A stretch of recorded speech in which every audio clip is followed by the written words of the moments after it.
One of America's most important founders was a man named Charles Thomson, who was said to have been closer to the events and people of the American Revolution than any other man of that era. Thomson was the congressional secretary from 1774 to 1789, all the way through the Revolution and the establishment of the federal government. He was also the man who made the final decisions for the design of the Great Seal of the United States, which can now be found on the back of America's dollar bill. As the new American Republic was being founded, Thomson made a detailed history of the events that took place during the Revolution and of the men who were being celebrated as heroes across the country.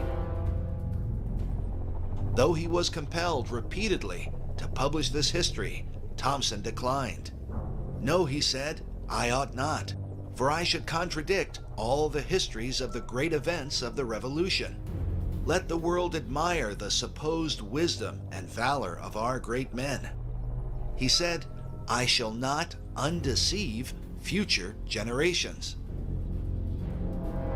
As a result, Thomson eventually destroyed his manuscript, and what may have been the truest account of the American Revolution was lost for all time. It might be said that any serious investigation into America's history should begin with Thomson's story and his decision not to undeceive future generations. What did Thomson mean? What was he hiding?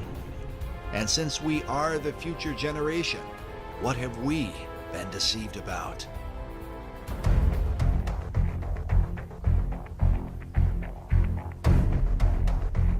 I believe it's so important that we as Christians expose this wicked spirit of Antichrist among the founding fathers and not bring these guys into our churches and teach our children and our families and our brethren that these men were some kind of Christian heroes, when they weren't Christian heroes at all. They were denying the gospel of our Lord. And so our battle is not, it's not a political battle. The reason that men like David Barton want to take the founders and go into churches and try to convince you that these guys were Christians is because they want you to become entangled in the politics of this world, and to get your eyes and your focus off the spiritual battle that the scriptures tell us is the real fight that we're in.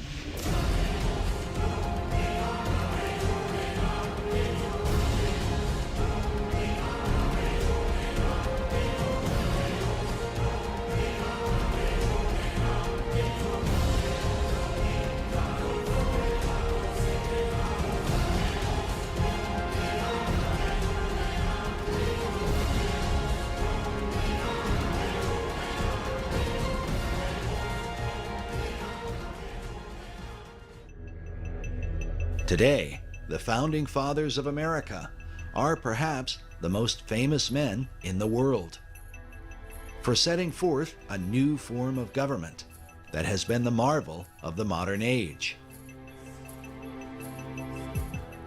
But in the discussion over whether America was founded as a Christian nation, it is important to divide her history. Most agree that the Pilgrims who landed at Plymouth in 1620 were undoubtedly Christians, who built their cities and schools based on the teachings of the Bible. Yet 150 years would pass before the United States was founded as a result of the American Revolution. Because of the Christian influence early on, the revolutionary philosophies have been embraced in what might be called patriotic Christianity. Patriotic Christianity, which is the idea of, America being founded as a Christian nation. And so we have many Christians who are going forward, and they're being compelled because of this information about the founding fathers. They're told, well, the founders of the American Revolution, these were Christian men, and that what they were trying to do was to set up a Christian nation. And therefore, we should honor their example and their philosophy by fighting for Christianity in America, and to do so at a political level. Because the men who represent this information, men like David Barton and others, who are representing this information and who are telling us that the founders were Christians, they don't simply want to prove that these men were Christians. What they want to do is they want to tell us that these men are Christians and then springboard from that into telling us that we need to get involved with American politics. We need to go out and vote for a Christian president. We need to go vote for Christian governors and congressmen and so on, and become political activists, because supposedly America was founded as a Christian nation. And the teachings of the Founding Fathers are being used in churches, they're being used in our home schools and so on, to teach our children how Christian men think and operate in government. So our children are being taught that these men like Washington and Jefferson and Benjamin Franklin and others who are of the founding era, that their teaching, their example, and those things that they declared, that these are all based on Christianity, and that these are Christian teachings and Christian principles that they're setting forth, and therefore we should embrace them in the church. We should embrace them as somehow or other being really equal to the teachings of the Bible. But are they? That's the question that we're addressing in this film. Our journey begins with the Revolutionary Era, and by examining the philosophies and beliefs of the men who were the chief influence in the founding of the new American Republic.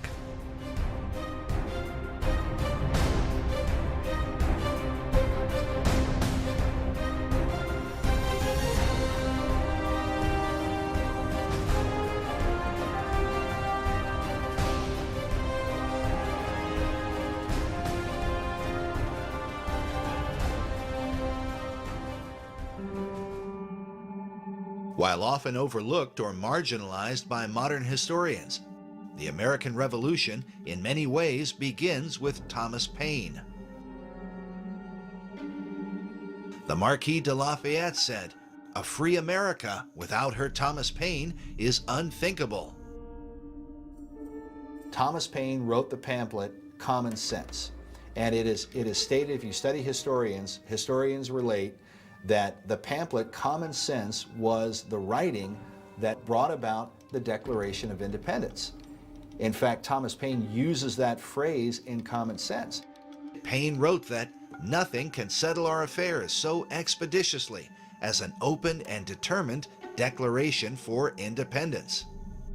What's interesting is that Thomas Paine at that point was not even an American citizen. He was an Englishman. He was in England, and he met Benjamin Franklin. And he was a radical guy, and he was a writer, and Franklin liked his writing style. Of course, Benjamin Franklin was a well-known printer.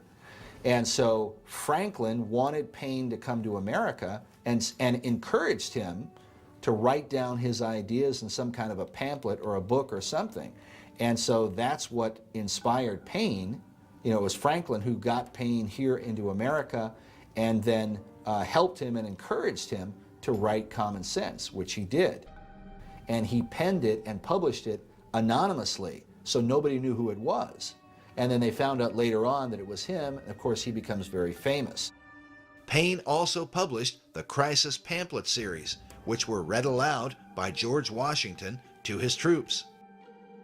On Paine's tombstone is written that Common Sense was the pamphlet that stirred the American colonies to independence.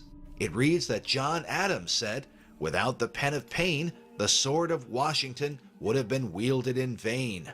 Then below it reads, "History is to ascribe the American Revolution to Thomas Paine." So right there on his tombstone, they're openly ascribing the American Revolution to Thomas Paine and saying that at a literary level, at the level of setting forth a philosophy and the ideas, Paine's contribution was equal to that of George Washington, really.